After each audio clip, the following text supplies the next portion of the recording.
Okay, that's excellent. Next question, from the point of view of a woman who is undergoing menstruation, postnatal bleeding, is it prohibited or optional for them to fast? To start. As far as the women who are undergoing the menstrual cycles or postnatal bleeding, according to our beloved Prophet Muhammad ﷺ, it's mentioned in Sahih Bukhari, also in Sahih Muslim, that it is forbidden for a woman to fast who is bleeding due to menstrual cycle or postnatal bleeding. So it is not optional, it is forbidden. And the reason is because when the blood flows out in a lady, in a woman, she loses a lot of blood. And on top of that, if she fasts, it will not be good for her health. So Allah subhanahu wa ta'ala, it is His mercy that He has exempted them and made it compulsory not to fast, otherwise it may be damaging for the health. And Allah subhanahu wa ta'ala does not want to overburden any of the human beings. So that's the reason they are exempted from fasting. And even in the middle of the day, if the menstruation begins, they have to break their fast. Even if it begins a few minutes before sunset, they have to break their fast. But they have to compensate later on. But if they're undergoing the menstrual period, and if the period stops just before Fajr, even if they did not have a bath, they can start their fast. But if it ends even a few minutes after Fajr, they cannot fast. They have to break their fast and they have to compensate later on. Okay.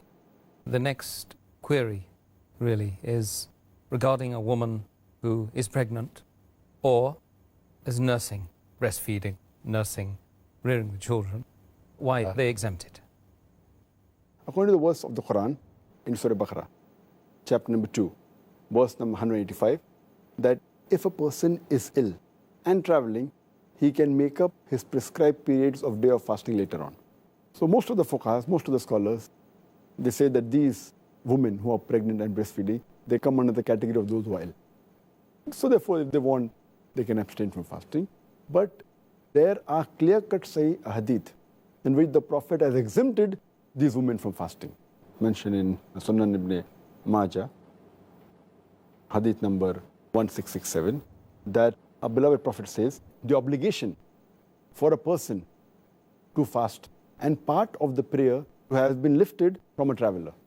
And the obligation for fasting has been lifted from a lady who's pregnant and who's breastfeeding.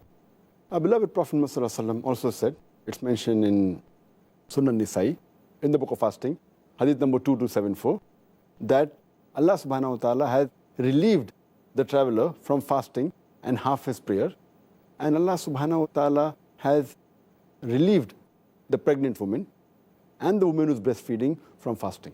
So based on these two hadith also, it's clear-cut that the pregnant woman and the women who are breastfeeding, they have been exempted.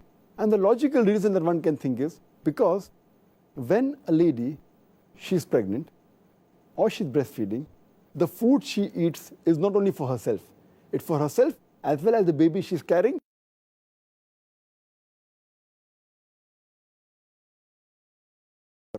Or becomes difficult for a baby, then she's exempted from fasting. But if she's in the early stage of pregnancy, and if she feels, or she's breastfeeding, and if she feels that fasting will not cause any damage to her health and will not cause a damage to the baby, then she should fast. If she has a doubt, if she can do it with hardship, as long as there's no damage to herself, to her health, and the baby, she has the option to fast, not to fast. But if it's causing damage to her health or the baby, it becomes haram for her to fast. Because Allah subhanahu wa ta'ala does not want to lay a burden more than what a person can bear. And in this regard, that is the reason Allah has exempted them. Later on, when they're healthy, when they stop breastfeeding, or when the pregnancy ends after postnatal bleeding, then they have to make up for the fast they have missed before the next Ramadan.